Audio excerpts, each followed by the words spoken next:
New videos coming up soon on JG8 and JG7. Been moving apartments to build the all-new JG9 studios, which has put things on the back burner for just a little bit, but we're going to be back in business very shortly. Make sure to check the link in the description to join those channels now. And now, on with our feature presentation. The blackout rule. One of the most controversial and talked about rules in NFL history from an off-the-field standpoint, and a rule that has been the topic of a ton of drama on this channel in previous videos. In fact, if you want to learn more about the blackout rule, click the card in the upper right corner. However, in short, after years and years of not being able to watch your team play on television if they were at home, even if the game sold out and it was physically impossible to otherwise get a ticket, the blackout rule was modified in 1973 to the system that was in place for roughly 40 some odd years. The rule stipulated that games could now be shown on television in the home market, provided that they were sold out in time, which was usually 72 hours in advance. This seemed like a best of both worlds scenario. Fans could watch their team play if they couldn't attend the game, and owners worried about game receipts and revenue generated from the stadium itself would still be making the same amount of money in a sellout game. However, when the rule was changed for that 1973 season, there were a ton of crazy stories that came out that did not fit the spirit of the law or even the letter of the law. And this one that you probably never heard of is up there with the bunch as one of the craziest. Because if you ever wonder whether every seat had to be sold out, or whether there was at least some room for error, well, in the eyes of some absolutely crazy and absolutely cheap owners, there was no room for error. It was a sellout or nothing. And during a game between the St. Louis Cardinals and the Oakland Raiders, at this stadium that you've been looking at this whole time, Busch Stadium, we really got to see that on full display in all its stupidity. Because this is the story behind what might just be, considering the circumstances, the dumbest blackout controversy in the history of the St. Louis Cardinals, and possibly the history of the NFL. Before I talk about the actual controversy in question, we need some context to understand the game that this blackout policy applied to, and how the game itself went. It's October 7th, 1973. It's week 4 of the NFL season, and we've got an interconference matchup on our hands over in St. Louis, between the Oakland Raiders and the St. Louis Cardinals. On paper, this was shaping up to be a very important game for both of these ball clubs. Through the first 3 weeks of the season, both of these teams were a game out of their respective division leads, and this was at a time where it was imperative to win the division, seeing as only one wild card in each conference made it. So the last thing you wanted to do is risk dropping to 2 games behind first place, and have to make up a fair amount of ground, relatively speaking. Plus, this was a battle between the unstoppable force and the immovable object. The Raiders had the worst offense in the AFC, and the second worst offense in all of football, only ahead of the New Orleans Saints, as they scored just 31 points through 3 games, or barely 10 points per game, while the Cardinals have the second worst defense in football, also only ahead of the New Orleans Saints, as they allow 95 points, or just under 32 points per game. Matchups like that, where it's a really bad offense against a really bad defense, are always interesting to see who wins. So this was shaping up to be an intriguing battle. And when all was said and done, the Oakland Raiders, in what was a very close game, ended up getting the better of the St. Louis Cardinals, as the Raiders won this one by a final score of 17-10. As after the game was tied after 3 quarters of action, the Raiders scored the deciding touchdown on a 1-yard run by Marv Hubbard in the 4th quarter. Oakland's offense, which had been extremely lackluster all season, came to play on this day. They had 446 yards of total offense, more than doubling St. Louis's total. They had 32 first downs, nearly doubling the 17 that the Cardinals had. Ken Stabler, who you can learn more about by clicking the card in the upper right corner, got sacked once compared to the 5 times that Jim Hart got sacked. and they had 247 rushing yards, averaging an astonishingly high 5.7 yards per carry throughout the contest. Not only was it a great day at the office for the Raiders, but it was the kickstart that they needed to turn their season around, as after losing twice in their first 3 games, they only lost twice in their final 11 to win the AFC West and make it to the AFC Championship, completely turning their season around after this display against the Cards.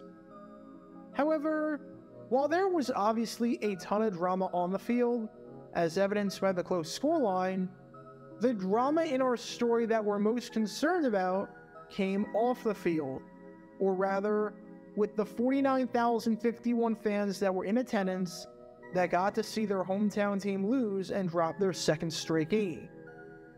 Since the Cardinals moved to St. Louis in 1960, due to rules at the time, every single time that the Cardinals played a game in St. Louis, it was not shown on television.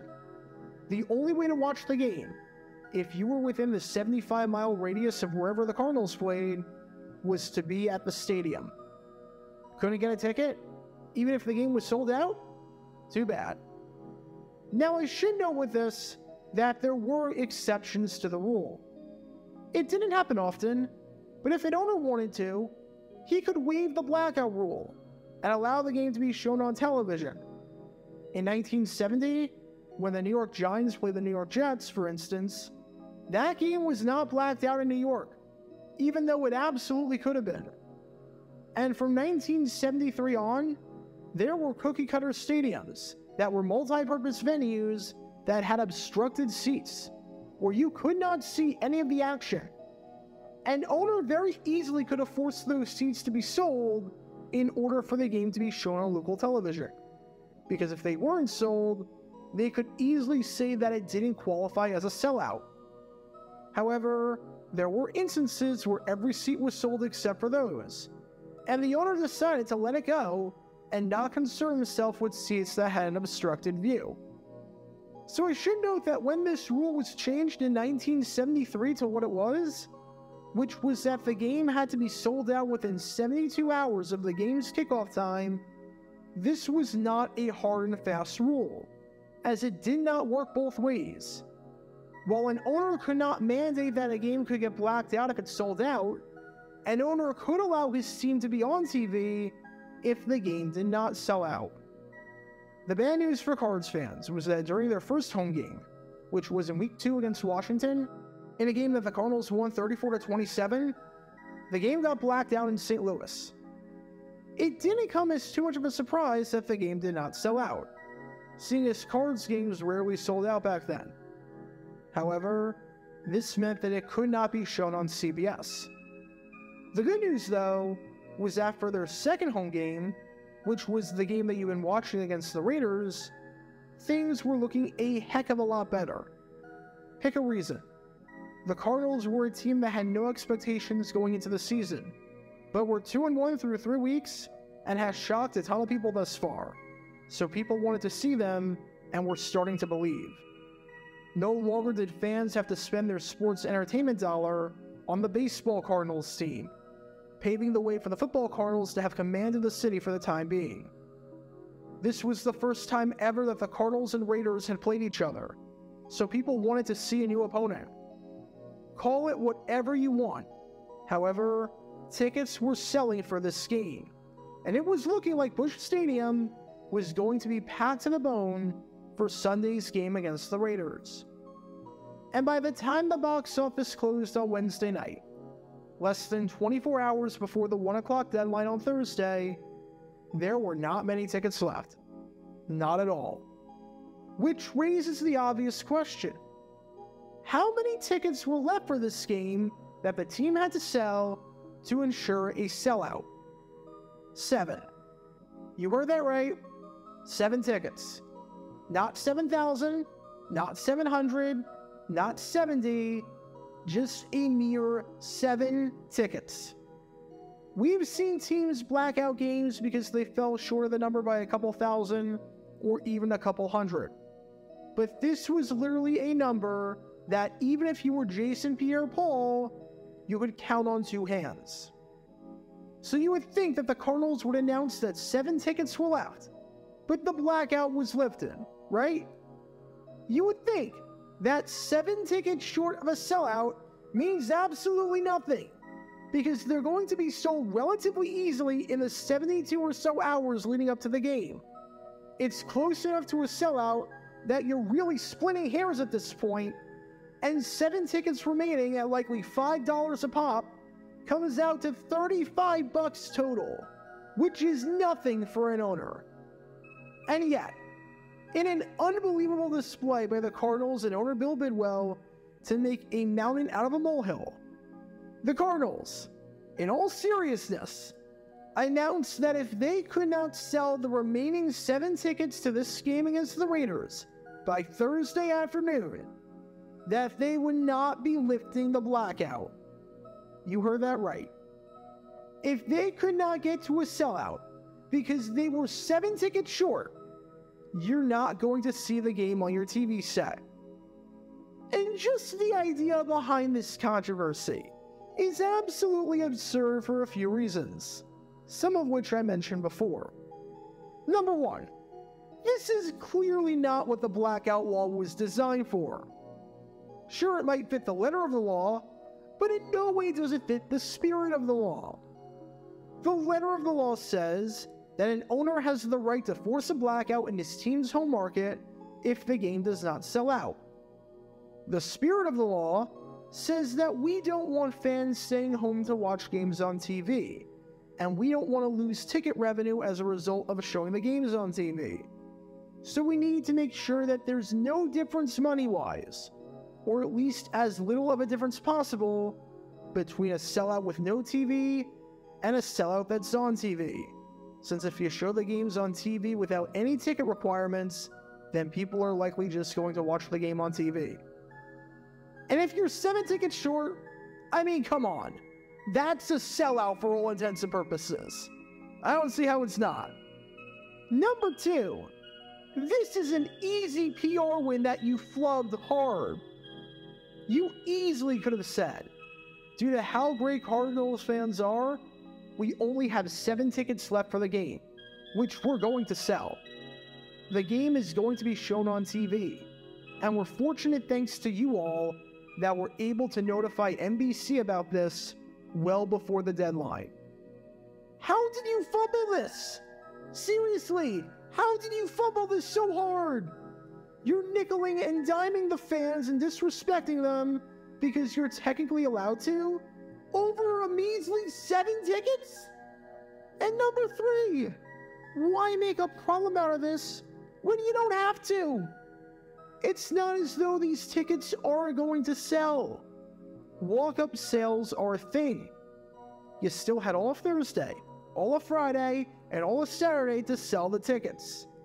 It's a guarantee that you're going to sell this out. This is like being genuinely scared that Mike Trout is going to strike out when he's coming up to bat during a game of T-ball. This is like being genuinely scared that Rory McIlroy is going to miss a putt when half of the ball is literally sitting on top of the hole. This is like being genuinely scared that Michael Phelps was going to swim an Olympic race and was going to drown during the competition. The odds of it happening are 0. We have years of data that show this. Being scared that you won't be able to sell 7,000 tickets in time, so you put out that statement, completely understandable. Being scared that you won't be able to sell 7 tickets in 4 days? As a professional NFL team? Come on. Just come on. And to the surprise of no one, the 7 tickets sold out within 5 minutes of the box office being open on Thursday. The box office opened at 9 o'clock, and by 9:05, the 7 tickets were gone, fully ensuring a sellout that seemingly no one, outside of Bill Bidwill for some reason, was concerned about. This meant that whether you were inside a Busch Stadium or watching at home on your couch or at a bar, they got to see your Cardinals lose to drop to 500 for the first time all season. But again, just the fact that it came down to that in the first place is absolutely absurd. Then again, this was 1973, and no one really knew what they were doing when it came to blackouts. So it was kind of like the Wild Wild West out there. So if you're ever wondering the question of what happens if the game is one ticket shy of a sellout, would it still be blacked out? According to the Cardinals and the Bidwills, the answer is a resounding yes. That's how cheap they were. Because for them, the number of unsold seats they could have at Busch Stadium for the game to be televised equaled the number of playoff games they won while in St. Louis. 0. Get your official Jaguar Gear 9 merchandise by going to jj9shop.com, and be sure to like and subscribe, as it really helps the channel out a lot. Join me every Wednesday night where we'll play NFL Trivia for cash prizes at 9 p.m. Eastern over on Twitch. To learn more about the history of college football, subscribe to Jaguar Gator 8. To learn more about the history of Major League Baseball, subscribe to Jaguar Gator 7. Also, special thanks to all of our Patreon supporters for helping out the channel. Your support is greatly appreciated.